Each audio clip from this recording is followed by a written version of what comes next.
Hello student, स्वागत है आप सभी का हमारे YouTube channel Rupam Arya education for you पर। बच्चों, आज इस वीडियो में हम लोग फ्लेमिंगो के second lesson Lost Spring by Anees Jung का अध्ययन करेंगे।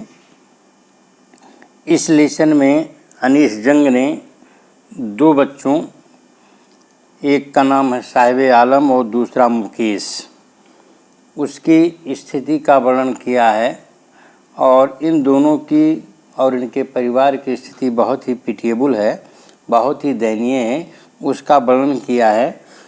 और ये लेसन उनकी निर्धनता, गरीबी, उनके रहन सहन और उनके क्रियाकलाप का एक रियल पिक्चर प्रस्तुत करती है। ओके, तो जो इस लेसन की लेखिका हैं वह अनीस जंग हैं, वो राउरकेला की हैं। और ये जो हम लेसन है लोस्ट स्प्रिंग, ये उनकी एक बड़ी पुस्तक है, Lost Spring stories of stolen childhood से ये ली गई है। तो आइए इस लेसन को हम स्टार्ट करते हैं। ये लेसन दो भागों में डिवाइड है। पहले भाग में साहिब आलम जो कि रैग पिकर्स है यानी कूड़े उठाने वाला बच्चा है, उसके स्थिति का वर्णन है। और दूसरे में मुकेश जो कि एक बैंगल मेकिंग कार्य से जुड़ा हुआ है, उसके पेरेंट्स बैंगल मेकर्स हैं, वो फिरोजाबाद के हैं। ओके, तो आइए हम लोग इस लेसन की स्टार्ट करें। तो जो बच्चों जो पहला पार्ट है वह, जैसा मैंने बताया, साहिब आलम के दयनीय स्थिति का वर्णन करता है। तो आइए पहले हम इसके बैकग्राउंड को जान लेते हैं। तो बच्चों, ये जो साहिब आलम है, इसका परिवार और इसके ग्रुप के लोग बांग्लादेश के मूल रूप से निवासी थे और 1971 में वो लोग बांग्लादेश यानी ढाका जो बांग्लादेश की राजधानी है उसको छोड़ करके और बड़े शहर में आ गए। और जो ये रैग पिकर्स साहिब आलम है, ये दिल्ली से कुछ दूरी पर यानी दिल्ली के पास यू कैन से एक सीमापुरी इलाका है, ये लोग आ करके वहीं पर अवैध रूप से बिना किसी पहचान के अस्थायी आवास बना करके रहने लगे। चूँकि इनके पास जीविका उपार्जन के लिए कोई साधन न था, इसलिए ये कूड़े उठाते और उसको उठा करके इकट्ठा करते और उसमें जो भी उपयोगी चीज़ें होती उसको पुनः बेच देते, जिससे ये चीज़ें पुनः फैक्ट्रियों में रिसाइकलिंग हो करके कंज्यूमर तक पास आती। तो आइए हम पढ़ते हैं इस लेसन को। तो जो ये आप साहिब आलम है, इसकी मुलाकात लेखक से होती है, क्योंकि प्रत्येक सुबह ये जो लड़का है रैग पिकर से साहिब आलम, ये लेखिका अनीस जंग एक फीमेल राइटर हैं, लेखिका के पड़ोसी के घर के पास एक डंप लगा होता है कूड़े का, वहाँ पर गार्बेज का, और उसी में आ कर के ये साहिब आलम और अन्य बच्चों के साथ में, जो कि अपने कंधे पर एक प्लास्टिक की बोरी रखे रहते हैं और ये कूड़े की ढेर से जो भी उपयोगी या उचित समझते हैं उसको अपने थैले में डालते रहते हैं। ओके, तो लेखक की उससे मुलाकात हो जाती है। तो लेखक उससे बातचीत करती है और देखिए क्या बातें होती हैं। समटाइम्स आई फाइंड ए रूपी इन द गार्बेज। साहिब जो बॉय है, लड़का है, कहता है कि कभी कभी मुझे तो 1 रुपया मिल जाता है इस गार्बेज में। गार्बेज का मतलब कूड़ा में, इस कूड़े में मुझे 1 रुपया मिल जाता है। देखिए, 1 रुपया पाना उसके लिए आश्चर्य की बात होती है और बड़े ही खुशी की बात होती है। इससे हम समझ सकते हैं कि उनकी स्थिति कितनी खराब है, कितनी दयनीय स्थिति है। Why do you this I asked Saheb whom I encounter every morning scrounging for gold in the garbage dumps of my neighbourhood. कह रहे हैं, इसमें लेखिका कहती है, उससे पूछती है पहले कि आप ऐसा क्यों करते हो। मैंने साहब से पूछा, जब मेरी उस मुलाकात सुबह मेरे पड़ोसी के घर के पास में, जब वह कूड़े का जहाँ डंप लगा हुआ था, ढेर लगा हुआ था, उसमें गोल्ड स्क्राउंजिंग कर रहा था। गोल्ड स्क्राउंजिंग का मतलब चुराना यानी खोजना। जब वह कूड़े के ढेर में से कुछ सोने को खोज रहा था, तब उससे मैंने पूछा कि आप ऐसा क्यों करते हो। साहब लेफ्ट हिज होम नाउ, लेखिका आगे बताती है, साहब left his home long ago, साहब पहले ही अपना घर बहुत पहले छोड़ चुका था। Set amidst the green fields of Dhaka, इसका घर हरियाली के बीच में, हरे हरे खेतों के बीच में ढाका में स्थित था। His home is not even a distant memory, और उसका जो घर है काफ़ी दूर की बात नहीं है, काफ़ी यानी इतनी दूर की घटना नहीं है जिसे भुलाया जा सके या जिसको मेमोरी में न लाया जा सके, याद न किया जा सके। There were many storms that swept away their fields and homes, वहाँ बहुत से तूफान आए जिसने उसके खेत और खलिहानों को स्वेप्ट अवे कर दिया। स्वेप्ट अवे का मतलब बहा ले जाना, नष्ट कर देना। हिज मदर टेल्स हिम, उसकी माता उसको ऐसा बताती थी। ये साहिब आलम लेखिका से बताता है, that is why they left looking for gold in the big city where he now lives. इस वजह से उन्होंने उसको छोड़ दिया, अपने ढाका को छोड़ दिया, और गोल्ड के तलाश में वो बड़े शहरों में आगे, जहाँ पर वो अब रहते हैं। यहाँ गोल्ड का मतलब मुद्रा यू कैन से, या यू कैन से वो उपयोगी चीज़ जो वो कूड़े से प्राप्त करते हैं। I have nothing else to do he muttered, mutters का मतलब अपने मन में बुदबुदाना, धीरे से कहना। उसने कहा कि मेरे पास कुछ और नहीं है करने के लिए, इसलिए मैं कहता हूँ। लुकिंग अवे, इधर उधर देखते हुए कहा, और कुछ है नहीं। तो गो टू स्कूल आई से गिलीवली, करें गिलीवली मतलब बिना गंभीरता के साथ, चिकनाई के साथ मैंने कहा। लेखिका कहती है कि स्कूल जाओ, realising immediately how hollow the advice must sound, और इस बात को भी एहसास करते हुए शीघ्र कि ये मेरा एडवाइस उसके लिए कितना हालो होगा, यानी खोखलापन होगा, कितना खोखला एडवाइस होगा उसके लिए। इस चीज़ को एहसास करते हुए लेखिका ने उससे कहा, स्कूल जाओ। There is no school in my neighbourhood, मेरे पड़ोस में कोई स्कूल नहीं है। When they build one I will go, और वो लड़का कहता है कि जब लोग स्कूल बनवा लेंगे तब मैं वहाँ जाऊँगा। Okay, if I start A school will you come, I ask half joking. लेखिका कहती है, मैं हाफ जोकिंग करते हुए कहा कि मैं स्कूल बनवा लूँगी तो क्या तुम आओगे। Yes he says smiling broadly, बहुत काफ़ी हंसते हुए, मुँह खोल कर मुस्कुराते हुए उसने कहा, yes yes. A few days later I see him running up to me, is your school ready. लेखिका कहती है कि कुछ दिनों के बाद मैंने उसको अपनी तरफ दौड़कर आते हुए देखा। ये कहते हुए, क्या आपका स्कूल तैयार है। It takes longer to build a school I say, embarrassed at having made a promise that was not meant। मैंने कहा कि इसमें लंबा समय लगता है, यानी स्कूल को बनाने में लंबा समय लगता है। embarrassed माने परेशान होकर के। मैंने उससे एक प्रॉमिस किया था, ये परेशानी भरा प्रॉमिस था, क्योंकि लेखिका ने वैसे ही प्रॉमिस किया था जिसका कोई मतलब नहीं था। But promises like mine abound in every corner of his bleak world। लेकिन लेखिका कहती है, लेकिन उसकी तरह वायदे उनके ब्लीक वर्ल्ड में, यानी रैग पिकर्स, बच्चों के अंधकारमय संसार में बहुत ही प्रचुर मात्रा में भरे पड़े हुए हैं। यानी इस तरह के वादे उनके जो डार्क वर्ल्ड है, डार्क लाइफ है, उसमें लोग अधिक मात्रा में करते हैं।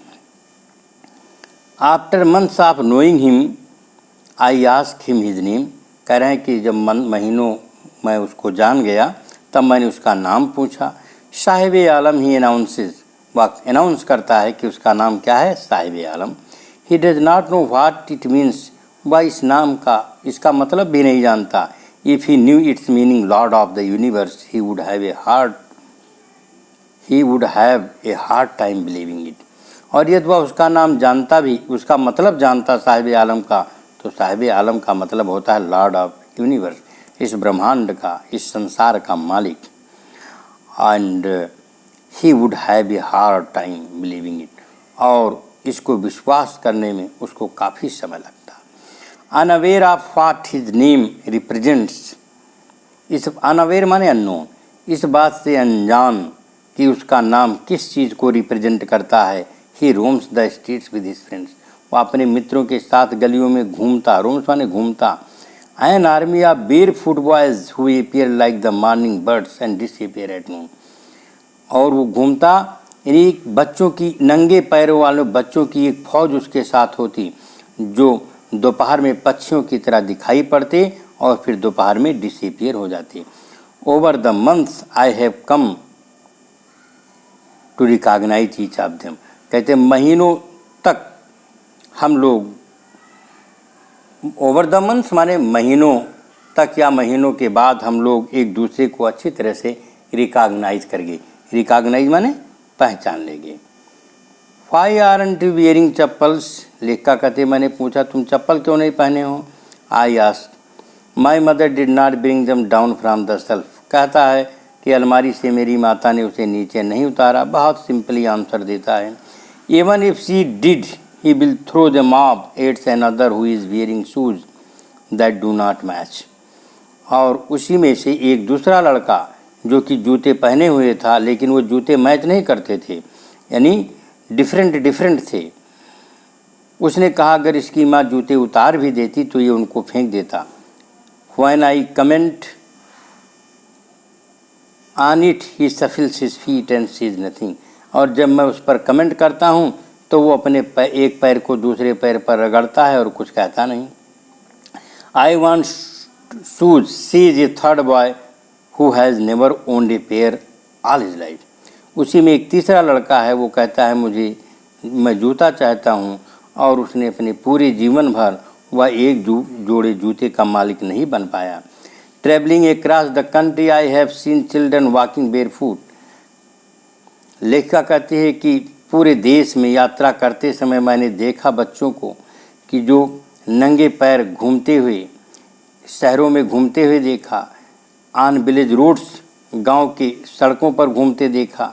It is not lack of money, ये पैसे की कमी नहीं है, but a tradition to stay barefoot, बल्कि जैसे मानो यह एक परंपरा हो कि लोग नंगे पैर रहते हों।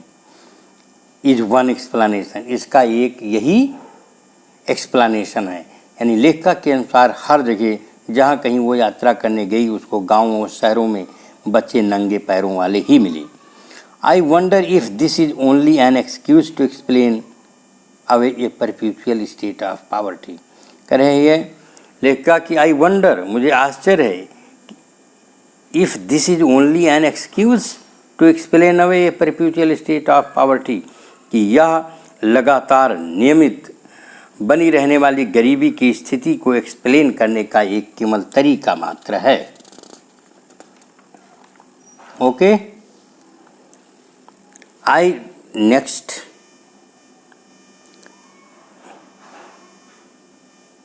यहाँ पर आप इस चित्र में आप देख सकते हैं, ये साहिब आलम लड़का है, साहिब। ओके, इसके पीछे अन्य उसी की तरह के बच्चों की फौज है जो बेयर फूटेड है और इनके कंधों पर थैला है।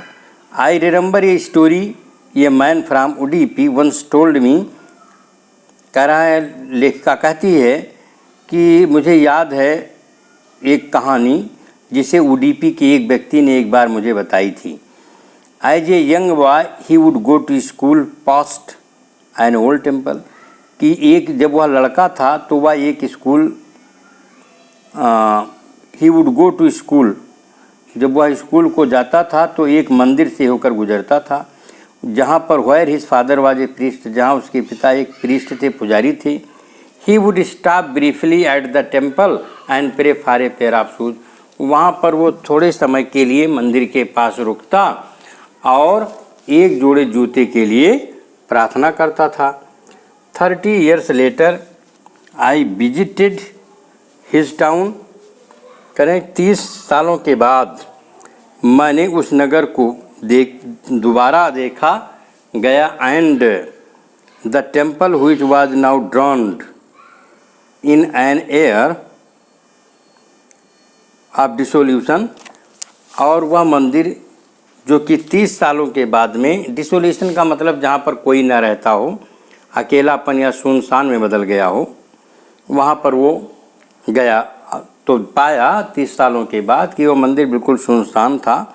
इन the backyard where lived the new priest there were red and white plastic chairs, और कह रहा है उसके पीछे, बैकयार्ड्स मतलब पीछे, वेयर लिव्ड द, वहाँ पर एक नया पुजारी रहता था जो कि जहाँ पर कुछ लाल और सफ़ेद रंग की प्लास्टिक की कुर्सियाँ थीं। ये young boy dressed in A grey uniform wearing socks and shoes A right painting and through his school bag on A folding bed, और वहीं पर एक छोटा सा लड़का जो कि ग्रे रंग का यूनिफॉर्म पहने था और मोजे बियरिंग पहने था, शूज़ पहने था, पेंटिंग माने ब्रीदिंग हाली, तेज़ी तेज़ी से सांस लेते हुए, हाँफता हुआ यू कह सकते हाँफता हुआ आया और उसने अपना स्कूल का बैग फोल्डिंग पर फेंका, ओके, यानी फोल्डिंग बेड जिस पर हम लेटते हैं उस पर फेंका। Looking at the boy I remembered the prayer another boy had made to the goddess, कह रहे जब मैंने उस लड़के को देखा तो मुझे उस दूसरे बच्चे की याद आ गई जिसने गॉडेस से प्रार्थना किया था जूते के लिए। When he had finally got a pair of shoes, और जब उसको अंततः एक जोड़े जूते मिल ही गए थे। Let me never lose them, मुझे उन जूतों को कभी नहीं खोना चाहिए। The goddess had granted his prayer, goddess ने उसकी प्रार्थना को स्वीकार कर लिया था। Young boys like the son of the priest now wore shoes, छोटे बच्चे यानी उन पुजारी के बच्चों की तरह अब जूते पहनते थे। But many others like the rag pickers in my neighborhood remain shoeless, लेकिन रैग पिकर्स जैसे बच्चे जो कि मेरे पड़ोस में थे अब भी वो शूलेस थे, यानी उनके पास जूते नहीं थे। My acquaintance with the barefoot rag pickers leads me to Seemapuri, अब यहाँ पर लेखिका उस स्थान का जिक्र करती है जहाँ पर ये बच्चे रहते हैं। तो कह रहे हैं कि बेर फुट रैग पिकर्स, यानी बेर फुट नंगे पैर रैग पिकर्स से मेरा परिचय मुझे सीमापुरी को ले जाता है। एक स्थान है ऑन द पेरीफेरी का मतलब नियर बाई आप दिल्ली, जो दिल्ली के नज़दीक है, फिर भी meals away from it, Delhi से मीलों दूर है। ओके, मेटाफरिक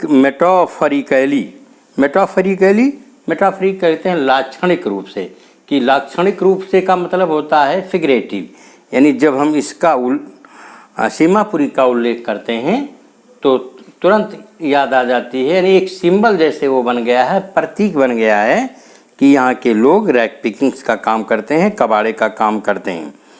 तो those who live here are squatters, जो यहाँ लोग रहते हो स्क्वाटर्स होते हैं। स्क्वाटर्स का मतलब जो सरकारी ज़मीन पर बिना अनुमति के या बिना नियम के इलीगली रहता हो। तो those who live here we are squatters who come from Bangladesh back in 1970 से 1971, ये सभी लोग स्क्वाटर्स थे जो बांग्लादेश से 1971 में वापस आए थे। Saheb family is among them, Saheb की भी फैमिली एक उनमें से थी। Seemapuri was then a wilderness, Seemapuri तब बिल्कुल सुनसान था। वाइल्डरनेस था मतलब वहाँ कोई नहीं रहता था, जंगली जैसा था, जंगल जैसा था। इट स्टिल इज, अभी भी वैसे ही है, but it is no longer empty, लेकिन खाली नहीं है। In structures of mud with roofs of tin and tarpaulin, वहाँ पर आप पाएंगे तो मड की स्ट्रक्चर वाले मकान होंगे, टीन की रूफ्स होंगी, या तार या जो है तिरपाल की होंगी। वहाँ डिवाइड ऑफ सीवेज, वहाँ बस सीवेज यानी सीवर लाइन नहीं है, ड्रेनेज नाली की व्यवस्था नहीं है, जल निकासी की, आर रनिंग वाटर, और ना रनिंग वाटर है, वहाँ जल की सुविधा है। लिव 1000 रैक पिकर्स, वहाँ पर 10,000 रैक पिकर्स रहते हैं। They have lived there for more than 30 years without an identity, बिना किसी परिचय के वो लोग वहाँ 30 सालों से रहते हैं। विदाउट परमिट्स, ना वहाँ कोई परमिट है, बट विद रेशन कार्ड, लेकिन उनके पास रेशन कार्ड है, that get their name on voters, उनके पास रेशन कार्ड है जिससे उनका नाम वोटर लिस्ट में है। And enable them two by grain, और इसी से वो अनाज खरीदने में एबल हो जाते हैं, अनाज खरीद सकते हैं राशन कार्ड से।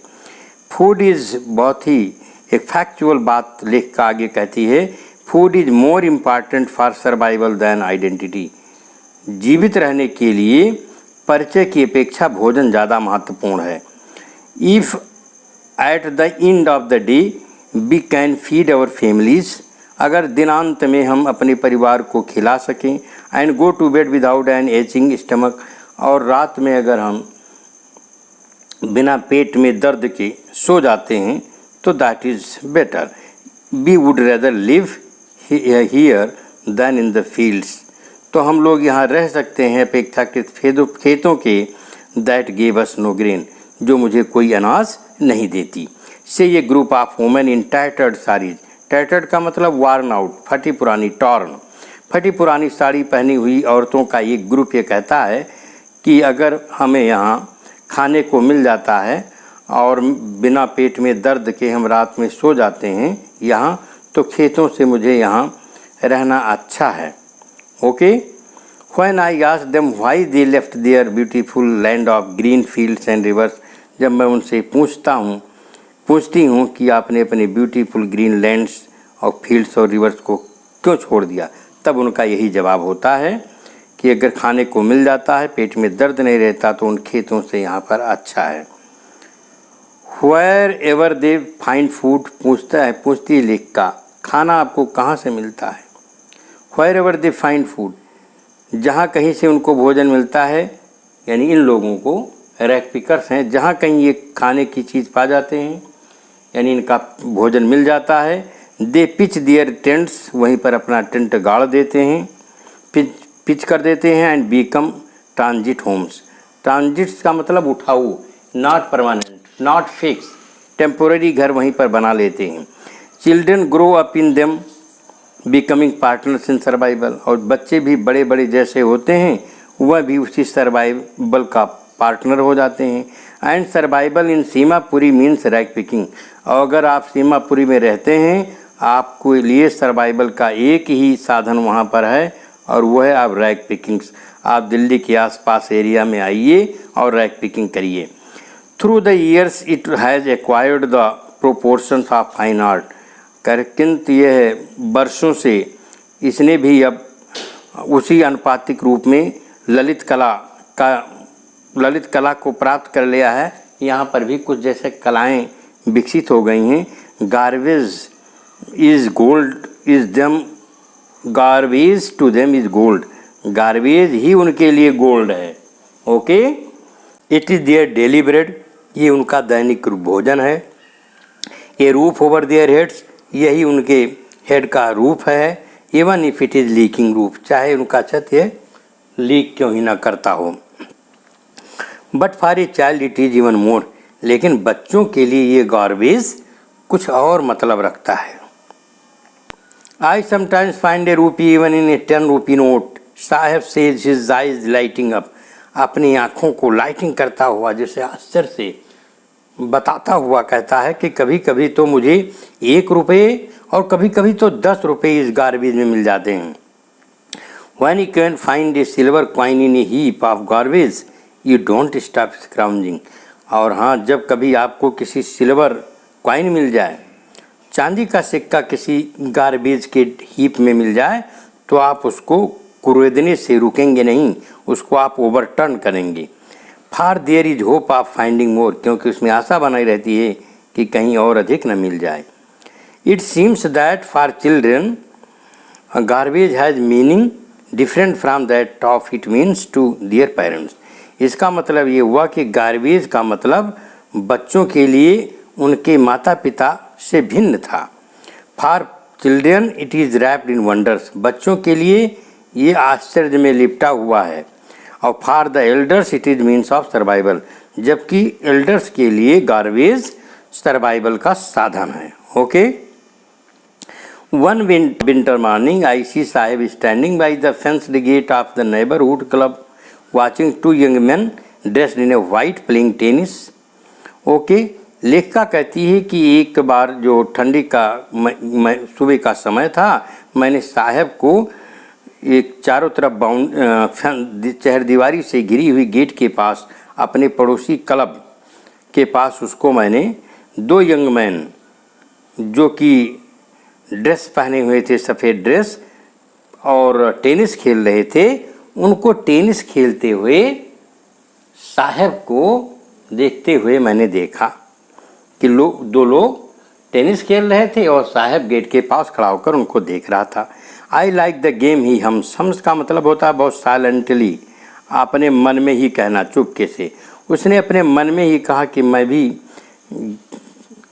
गेम पसंद करता हूँ। Content to watch it standing behind the fence, fence के पीछे खड़े होकर के संतुष्ट भाव से उसने ऐसा कहा। I go inside when no one is around, he admits, कहता है जब यहाँ कोई नहीं रहता है तो मैं अंदर चला जाता हूँ। The gatekeeper lets me use the swing, और गेट कीपर मुझे वहाँ पर झूलने की भी अनुमति दे देता है। साहब two is wearing tennis shoes that look strange over his discolour shirt and shorts. देखिए, उस दिन साहब भी बियरिंग टेनिस का शूज पहने हुए है और वह बड़ा ही दैट लुक स्ट्रेंज, उसके डिसकलर्ड यानी जिसका रंग उड़ गया हो, ऐसे शर्ट और शॉर्ट्स माने जो पैजामा पैंट पहना हुआ है हाफ, उस पर बड़ा विचित्र लगता है साहब पहने हुए dress. Someone gave them to me, कहता है कि मुझे ये किसी ने दिया है। He says in the manner of an explanation, explain करते हुए कहता है। ओके, यहाँ पर आप साहब को देख सकते हैं। The fact that they are discarded shoes of some rich boy, सच्चाई तो ये है, फैक्ट ये है कि वह जूते किसी धनी बच्चे के द्वारा, रिच व्यक्ति के द्वारा फेंक दिए गए थे जो कि पुराने हो गए थे। Who perhaps refuse to wear them because of a hole in one of them, those does not bother him, और उस बच्चे ने उन्हें फेंक दिया था, शायद उन जूतों में से एक जूते में होल हो गया था। ओके, लेकिन साहब ने उसको उठा लिया और उसको पुटान कर लिया। For one who has walked barefoot, कोई एक व्यक्ति, कोई ऐसा व्यक्ति जिसने नंगे पैर चला हो, even shoes with a hole is a dream come true, और यदि उसको होल वाला, छेद वाला जूता भी मिल जाए तो मानो उसका स्वप्न सत्य साबित हो गया। But the game he is watching so intently is out of his reach, लेकिन गेम जिसे वो देख रहा है इतनी इंटेंटली माने ईगरली के साथ, वह निश्चित रूप से उसकी पहुंच से बाहर था। This morning Saheb is on his way to the milk booth, अब कुछ परिवर्तन आ गया है उस बालक में। इस सुबह साहेब, दूसरी सुबह मुलाकात होती है लेखिका की उससे, तो इस सुबह साहेब मिल्क बूथ, बूथ माने स्थान जहाँ पर दूध मिलता है, उस स्थान को जा रहा था। In his hand is a steel canister, उसके हाथ में एक स्टील का कैनिस्टर है। I now work in A tea stall down the road, he sees Poynting the distance, कुछ दूरी पर संकेत करते हुए कहता है कि अब मैं एक चाय की दुकान पर काम करता हूँ। I am paid 80 rupees and all my meals, मुझे 800 रुपीज़, मुझे 8,000 रुपये और मुझे भोजन मिलता है वहाँ पर जहाँ पर मैं काम करता हूँ टी स्टॉल पर। Does he like the job? I ask. लेखिका पूछती है क्या आपको जॉब पसंद है?